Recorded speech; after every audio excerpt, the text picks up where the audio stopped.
Media queries in CSS. Media queries are a commonly used feature in CSS to ensure that different layouts of the website are adjusted or created to have a different look on different screen formats. Meaning, if you are viewing a website on a laptop or a desktop screen, it is going to be wide and in a landscape mode.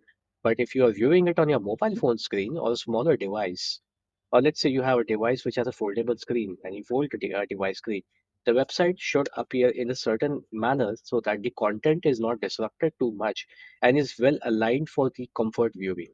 So let's take an example of this particular page that I've created.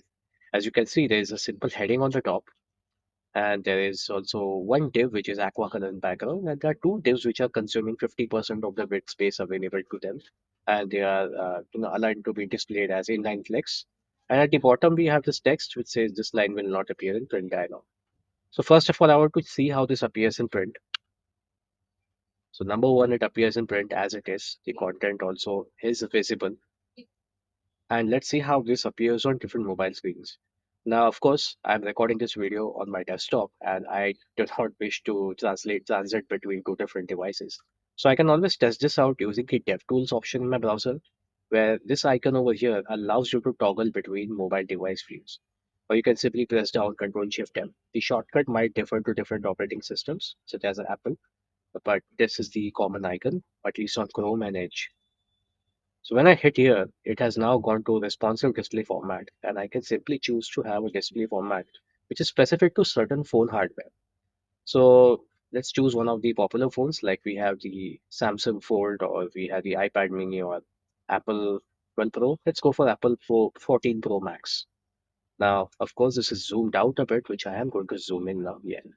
And as you can see, even on the mobile phone screen, the text appears to be split. The two boxes appear to be 50% width and they appear slightly distorted because there is no more space available. The coloring is same, and also the text written over here says media query on laptop and desktop. Now let's take a look at our screen. And before that, I'm going to switch this back to responsive mode so you can see how this can be changed. Okay, but let's go back to our code. Now, if I go back to the code screen, let's check out the style sheet. The style sheet is created in response to the div arrangement. So the topmost heading, as you can see, it has two headings on it. One is which says which says media query on smartphone. The other says media query on laptop. Then you have container div, which is before that you have my div, which is blank. Container div, which was created to hold these two divs together. And there is a div which has two classes in it, right and block, and the other one has left and block. Finally, a simple div which has this class no print. Now let's study the styles which I have created. The styles, of course, they correspond to the coloring as you see. The my div has this aqua color, then the left and right div has corresponding tomato and saddle brown color in them, which are by default having the dot block style, which gives them the inline flex view at 50% width and a large font because of the which the text is visible to be very large. Finally, I have designed something known as media query. So let's test out our media query. So media query definition is very simple. Let me first unblock this. So after uncommenting, you can see my media query has been modified. It begins with @media, and then you define what type of media do you want to define these styles for. In this case, it's screen, of course. And you can add more conditions. So I've added another condition, and max width is 480 pixels. So the styles defined inside the scope of this declaration will be applicable only if the size of our screen display is up to 480 pixels. If I change this to minimum width of 480 pixels, the styles will become applicable from 480 pixels onwards for larger screens. So be careful while choosing max or min width over here. And you can also have fixed width features. So I have overridden the color over here for the my div block. And for the block items, I had 50% width, which I changed to 100%. And I inverted the float type for left and right. Left being start, I turned that into end, and right the other way around. To understand what this really does, I'm going to comment these for now so you understand what happens. So first of all, when I try to shrink this, when it is going to, we have already reached 502 pixels. When I shrink it a little more, see, the moment I cross 480 pixels, the top text has changed. This trick comes from a simple display type declaration where you have the computer class saying display none. and mob class saying display block.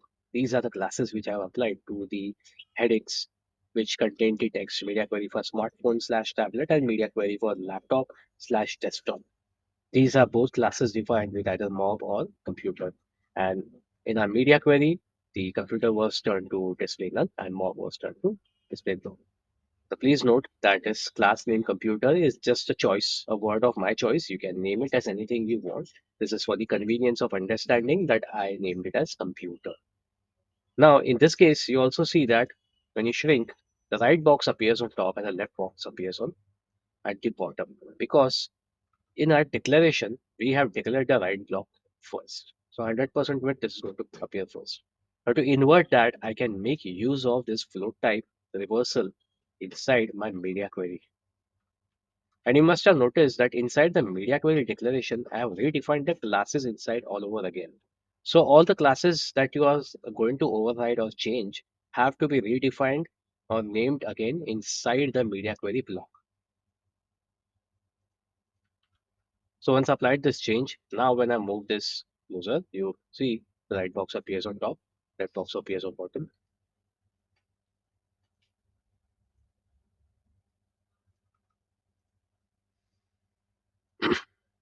Now, similarly, we also have the media print query. Let's check out the media print query. Now, if I try to print our media, let's say if I go back to the desktop mode view and I try to print it, it would be, I'll have to close this. And you see this line appears here, right it is. And rest of the desktop is exactly as it's supposed to be, as per the style sheet. Now I've also added another media query that is media at the rate print, and inside of this I've created this class declaration called dot no print where the display is set to none. And this dot no print is nothing but a class set to that last line which says this line will not appear in the print timer.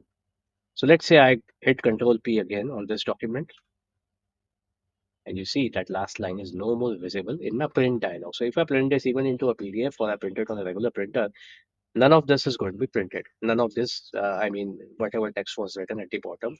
If I close the print dialog box, you see that content remains. This is to choose what content has to be printed and what not. So you can have overlaying text or the watermarks embedded only in the print command view as you wish. Now, let's say I did not have a media query print created specifically, and I can also decide to have that in a separate CSS file. So I created a separate CSS file for this media print in our case, and we can also do it for screen, different cases. This allows us more room and more spaces for different CSS files, in which I have cascaded the colors of different divs, and of course, I've removed the no print from the print dialog.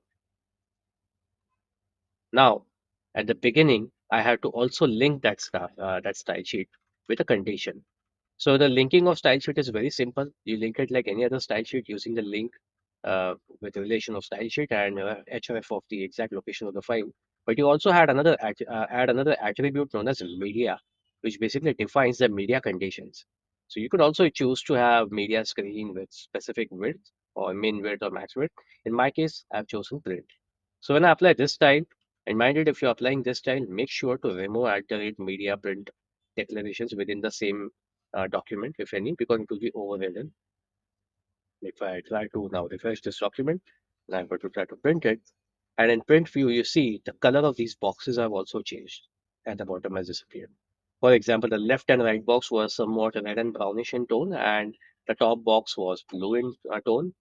When I remove the dialog box for print, you get a completely different look. So you can manipulate how your media looks on print or different screen sizes using the fantastic media query. Now here are some more options that you can utilize in media types, media queries. Okay, so you have print type media type on, that is print and screen both. Okay, and we don't have many media types included now, but in the future there could be more devices and more means of display where there could be additional types included by CSS5 or something. We don't know. And of course, the value and effects matrix. You can try this out yourself. You can squeeze the screen and make notes if you want. Thank you.